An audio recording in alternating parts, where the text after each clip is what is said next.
Even Shakib খানও আপনাকে বলেছিল যে ভাইয়া তোমার সাথে আমি একটু কোলাকুলি করতে চাই, তোমার মতো এত ছোট হাফেজে কোরআনের সাথে আমি একটু বুকটাকে মিলাতে চাই। এসো শান্তির মোহনা। মনে আছে সেই 2013 সালে শাকিব খান একটি কোরআনের অনুষ্ঠানে এসেছিল। তখন ছোট্ট একটি ছেলেকে সে হাত মিলাইছিল এবং কলাকলি করছিল। সেই ছোট্ট ছেলেটা শাকিব খান সহ ওইখানে সবাইকে কোরআন তালাওয়াত করে শোনাইছিল, কারণ তখন সে একজন হাফেজ ছিল। সেই ছোট্ট ছেলেটা, সেই নাহিদ, আজকে কত বড় হয়ে গেছে। 2013 সালে দেখছিলাম, আর এই প্রথম দেখলাম আবু রায়হানের ইন্টারভিউতে। সেই ছোট্ট নাহিদ এখন অনেক বড় হয়ে গেছে। এখন সে পরিপূর্ণ একজন হাফেজ, তারাবির নামাজ পড়ায়।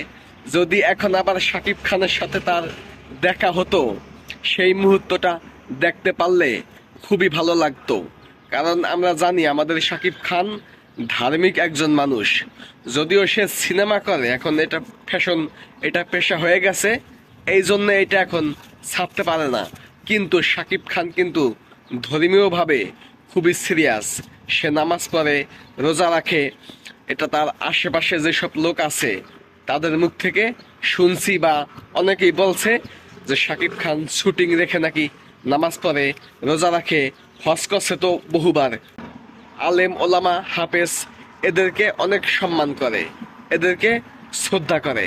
সেই ছোটবেলায় এই শিশুটার সাথে শাকিব খান ইচ্ছে করেই হাত মিলাইছিল, কলাকলি করছিল এবং বলছিল, হুজুর আপনার সাথে আমি হাত মিলাইলাম, কলাকলি করলাম, আপনি যখন অনেক বড় হয়ে যাবেন তখন আমি বলতে পারবো যে হুজুর আপনার সাথে আমি হাত মিলাইছিলাম। শাকিব খান এতটাই উদার মনের মানুষ। যদিও শাকিব খান যে পথে আছে এবং এই পথটা সম্পূর্ণ আলাদা। শাকিব খানের পথটা হয়তো ভুল, কিন্তু ভুল হলেও শাকিব খান ওই ভুল জগতে থেকেই নামাজ রোজা করার চেষ্টা করে। এবং এই হাফেজ নাহিদ, তার জন্য অনেক অনেক দোয়া, অনেক অনেক শুভকামনা। সে বাংলাদেশের মুখকে বিশ্বের বুকে উজ্জ্বল করবে তার মধুর সুরের কণ্ঠ দিয়ে এবং কোরআন তালাওয়াত শুনিয়ে। তার সুর কিন্তু অনেক সুন্দর, অনেক মধুর, অনেক মিষ্টি। তার কোরআন শুনলে শুধু শুনতেই মনে চায়। আমি তো শুনছি, এই ইন্টারভিউটার মধ্যেই 2 লাইন গাইছিল, অনেক সুন্দর মধুর মতো লাগছে তার কোরআন তালাওয়াত।